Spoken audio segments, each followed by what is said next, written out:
Chapter-2 of A Tale of Two Cities by Charles Dickens. The Mail. It was the Dover Road that lay on a Friday night late in November before the first of the persons with whom this history has business.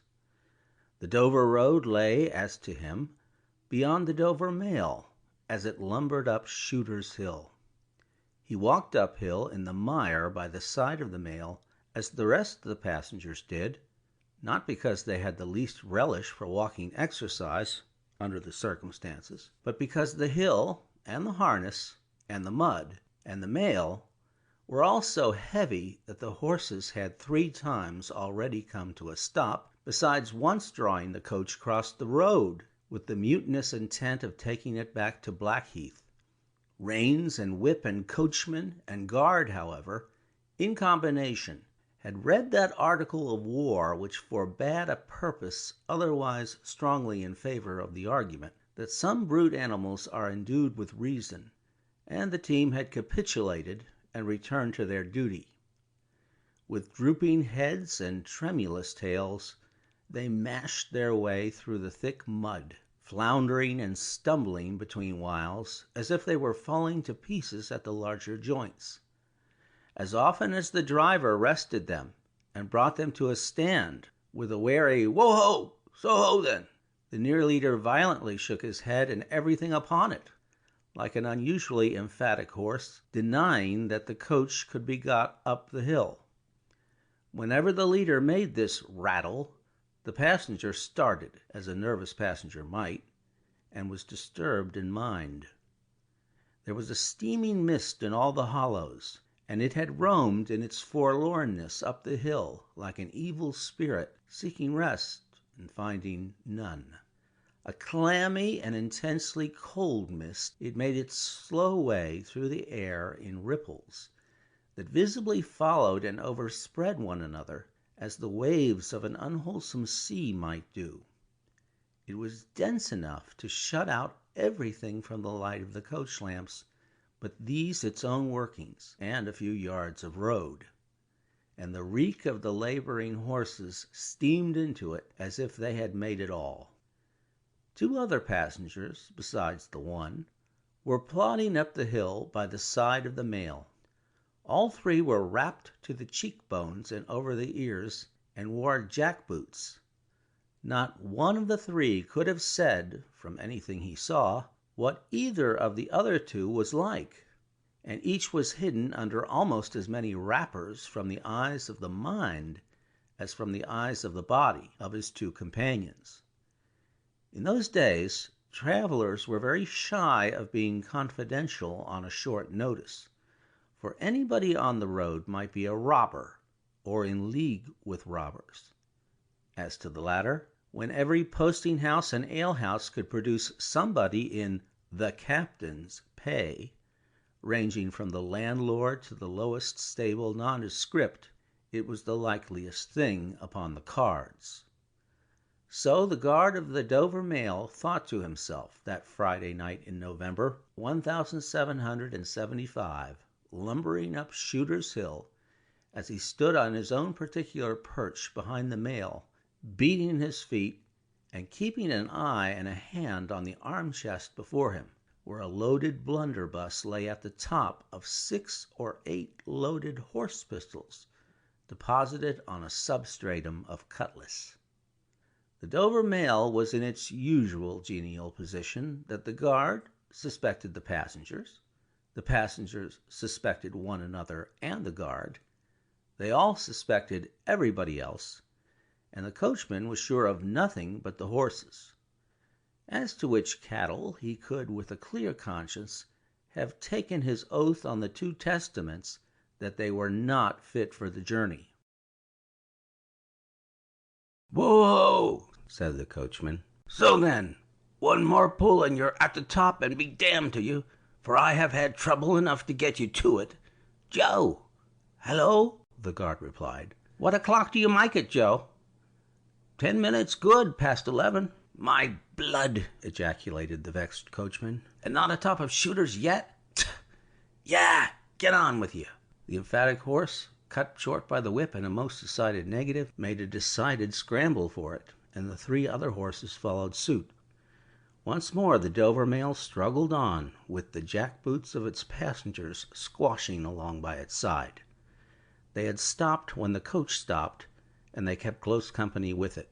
If any one of the 3 had had the hardihood to propose to another to walk on a little ahead into the mist and darkness, he would have put himself in a fair way of getting shot instantly as a highwayman. The last burst carried the mail to the summit of the hill.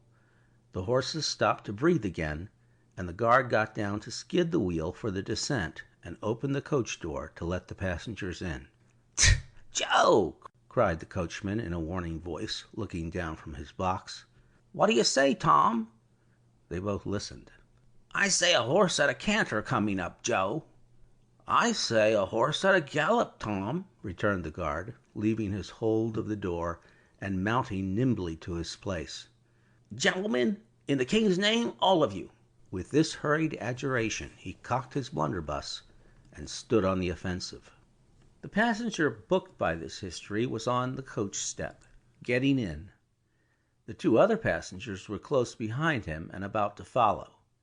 He remained on the step, half in the coach and half out of. They remained in the road below him. They all looked from the coachman to the guard, and from the guard to the coachman, and listened.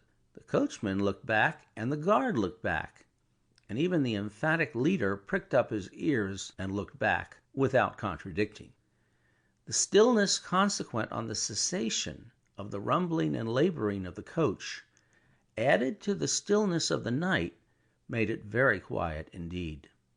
The panting of the horses communicated a tremulous motion to the coach, as if it were in a state of agitation. The hearts of the passengers beat loud enough, perhaps, to be heard, but at any rate the quiet pause was audibly expressive of people out of breath, and holding the breath, and having the pulses quickened by expectation. The sound of a horse at a gallop came fast and furious up the hill. "Stoho!" the guard sang out, as loud as he could roar. "You there! Stand! I shall fire!" The pace was suddenly checked, and with much splashing and floundering, a man's voice called from the mist. "Is that the Dover mail?" "Never you mind what it is," the guard retorted. "What are you?" "Is that the Dover mail?" "Why do you want to know?" "I want a passenger, if it is." "What passenger?" "Mr. Jarvis Lorry." Our book passenger showed in a moment that it was his name. The guard, the coachman, and the other 2 passengers eyed him distrustfully. "Keep where you are," the guard called to the voice in the mist, "because if I should make a mistake, it could never be set right in your lifetime. Gentlemen of the name of Lorry, answer straight." "What is the matter?" asked the passenger, then, with mildly quavering speech. "Who wants me? Is it Jerry?" "I don't like Jerry's voice, if it is Jerry," growled the guard to himself. "He's hoarser than suits me, is Jerry." "Yes, Mr. Lorry." "What is the matter?" "A dispatch sent after you from over yonder. T&Co." "I know this messenger, guard," said Mr. Lorry, getting down into the road, assisted from behind more swiftly than politely by the other 2 passengers, who immediately scrambled into the coach, shut the door, and pulled up the window. "He may come close. There's nothing wrong." "I hope there ain't, but I can't make so nation sure of that," said the guard in gruff soliloquy. "Hallo, you!" "Well, and hallo, you!" said Jerry more hoarsely than before. "Come on at a foot pace. Do you mind me? And if you've got holsters to that saddle of yourn, don't let me see your hand go nigh 'em, for I'm a devil at a quick mistake, and when I make one, it takes the form of lead. So now, let's look at you." The figures of a horse and rider came slowly through the eddying mist and came to the side of the mail where the passenger stood. The rider stooped and, casting his eyes at the guard, handed the passenger a small folded paper. The rider's horse was blown, and both horse and rider were covered with mud, from the hoofs of the horse to the hat of the man. "Guard," said the passenger in a tone of quiet business confidence. The watchful guard, with his right hand at the stock of his raised blunderbuss, his left at the barrel, and his eye on the horseman, answered curtly, "Sir?" "There is nothing to apprehend. I belong to Tellson's Bank. You must know Tellson's Bank in London. I am going to Paris on business. A crown to drink. I may read this?"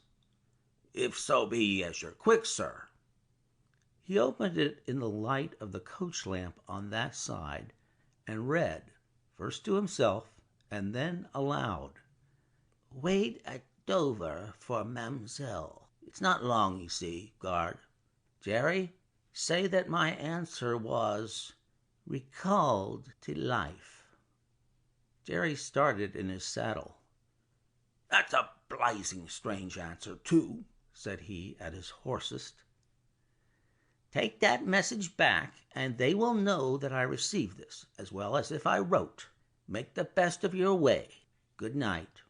With those words, the passenger opened the coach door and got in, not at all assisted by his fellow passengers, who had expeditiously secreted their watches and purses in their boots, and were now making a general pretense of being asleep, with no more definite purpose than to escape the hazard of originating any other kind of action. The coach slumbered on again, with heavier wreaths of mist closing round it as it began the descent. The guard soon replaced his blunderbuss in his arm-chest, and having looked to the rest of its contents, and having looked to the supplementary pistols that he wore in his belt, looked to a smaller chest beneath his seat, in which there were a few smith's tools, a couple of torches, and a tinder-box. For he was furnished with that completeness that if the coach lamps had been blown and stormed out, which did occasionally happen, he had only to shut himself up inside, keep the flint and steel sparks well off the straw, and get a light with tolerable safety and ease, if he were lucky, in 5 minutes. "Tom," softly over the coach roof. "Hello, Joe." "Did you hear the message?" "I did, Joe." "What did you make of it, Tom?" "Nothing at all, Joe." "That's a coincidence, too," the guard mused, "for I made the same of it myself." Jerry, left alone in the mist and darkness, dismounted meanwhile, not only to ease his spent horse, but to wipe the mud from his face and shake the wet out of his hat brim, which might be capable of holding about half a gallon. After standing with the bridle over his heavily splashed arm until the wheels of the mail were no longer within hearing and the night was quite still again, he turned to walk down the hill. "After that gallop from Temple Bar, old lady, I won't trust your forelegs till I get you on the level," said this horse messenger, glancing at his mare. "Recalled to life. That's a blazing strange message. Much of that wouldn't do for you, Jerry. I say, Jerry, you'd be in a blazing bad way if recalling to life was to come into fashion, Jerry." End of chapter.